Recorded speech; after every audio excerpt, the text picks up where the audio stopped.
Gente, de acordo com a Organização Mundial de Saúde, o transtorno obsessivo-compulsivo está entre as 10 maiores causas de incapacitação de pessoas. O toque é uma doença mental grave e está relacionada aos distúrbios de ansiedade. A Emily Martins conversou com uma psiquiatra sobre esse assunto. Vamos ver? Darcy, somente no Brasil existem mais de 3 milhões de portadores do toque. Por isso é importante, a gente falar sobre esse assunto e levar para você a informação completa. Eu converso hoje com a doutora Patrícia Guterres, que é psiquiatra. Doutora, muito obrigada pela sua participação. Para a gente começar a entender melhor o que é o toque, ele está relacionado a algum distúrbio? O transtorno obsessivo compulsivo, que comumente a gente chama de toque, ele está dentro dos transtornos mentais de ansiedade.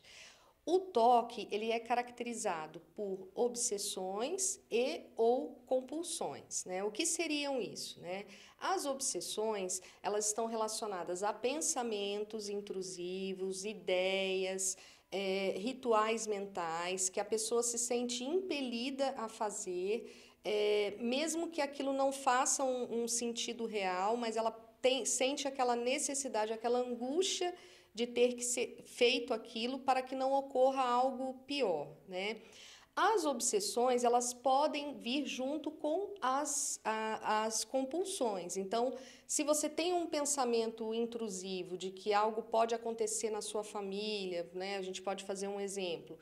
Se eu não andar 3 vezes ao redor de uma mesa, a minha mãe pode se machucar. Então, a pessoa começa a se sentir impelida a ter que fazer aquele ritual, E aí ela tem que fazer aquele ritual de 3, 4, 5 voltas, Sempre uma quantidade fixa, de movimentos, de rituais, para sentir um alívio daquele sintoma.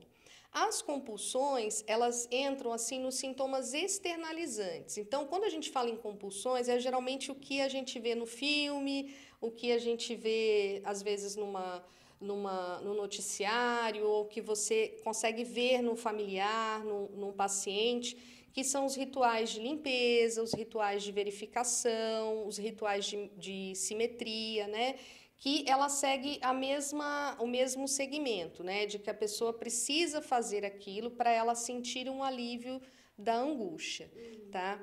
Os transtornos obsessivos compulsivos, eles estão principalmente relacionados a outros transtornos psiquiátricos, que são os transtornos de humor. 76% dos pacientes com toque, eles podem ter ansiedade. Na ansiedade, a gente tem o transtorno de ansiedade de separação, transtorno de ansiedade generalizada, o transtorno de pânico.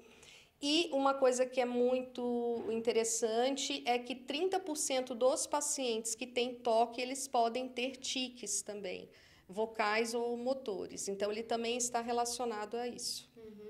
Entendi, doutora. E existem alguns fatores que causam toque? Por exemplo, a genética, ela tem a ver? Então, quando a gente fala em doença mental, a gente tem que lembrar que os transtornos mentais, eles são multifatoriais. Então, você tem que ter um fator genético, sim, mas tem que ter fatores estressores do ambiente, Geralmente, quando a gente fala do toque, o que é mais relacionado são transtornos de estresse pós-traumático, situações de maus tratos, principalmente na infância e na adolescência, E, assim, já tem alguns genes que já foram identificados, mas eles não são usados para fazer diagnóstico. O fato, eu posso ter o gene do toque e você também. Quem vai ter o toque?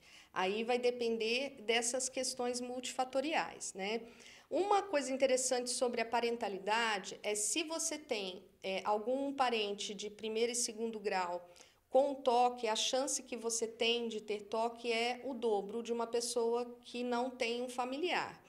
Quando esse familiar de primeiro e segundo grau, ele tem toque no início da infância associado ao tique, você pode ter um aumento em até 10 vezes a chance de você ter o transtorno obsessivo compulsivo.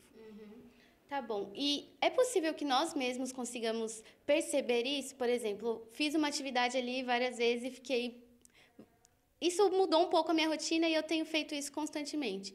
Eu consigo identificar isso? Outras pessoas à minha volta também conseguem identificar? Então, Quando a gente fala disso, aí a gente tem os especificadores do transtorno, né? Que seria o paciente que tem um bom insight, um insight médio e um insight pobre. Se você tem um bom insight, você percebe que aquele ritual está te trazendo prejuízo, seja no trabalho, seja nas relações de afeto, na família. Já um paciente que tem um insight pobre, ele não vai conseguir perceber que aquele movimento, aqueles rituais estão causando prejuízo a ele e a outros, né? Quando são os sintomas externalizantes, que é a questão dos comportamentos, a família consegue identificar mais fácil. Agora, quando são somente as obsessões com os rituais mentais, os pensamentos intrusivos, fica mais difícil fazer um diagnóstico ou uma autoanálise se você tiver um insight pobre. E quais são os tratamentos, doutora, nesse caso? A terapia também é indicada? Com certeza, né? O principal eixo da terapia seria a terapia cognitiva comportamental, tá? Os estudos mostram que o paciente que faz a terapia cognitiva comportamental ou só faz a medicação, ele vai ter uma evolução mais demorada. O paciente que faz a associação da terapia cognitiva comportamental junto com o tratamento médico, com as medicações, a melhora ela é assim mais do que 3, 4 vezes, né, a rapidez da melhora. Existem medicamentos também? Então, as medicações, a gente tem que lembrar que as principais medicações que a gente usa são os inibidores seletivos de recaptação de serotonina, né? Mas como a gente está falando de um transtorno que tem uma evolução crônica, progressiva, a gente tem estudos mostrando que o paciente que não faz o tratamento, a chance dele ter a cura é de menos de 20%. Então, a orientação é sempre fazer o tratamento em associação, a terapia e a medicação. As medicações, além dos inibidores seletivos de recaptação de serotonina, a gente pode associar com estabilizadores de humor, antipsicóticos. Isso vai depender das outras comorbidades psiquiátricas que esse paciente tem. Então, se ele tem um quadro depressivo, ou se ele tem um transtorno de humor bipolar, ou se ele tem um transtorno de personalidade junto com o TOC, ou tique junto com o TOC, a gente faz o tratamento de ambos. Doutora, muito obrigada pelas informações. E se você ou alguém próximo a você está passando por isso, não hesite em procurar um médico, um profissional, porque quanto antes o diagnóstico, melhor o tratamento, né? Volto com você, Darcy.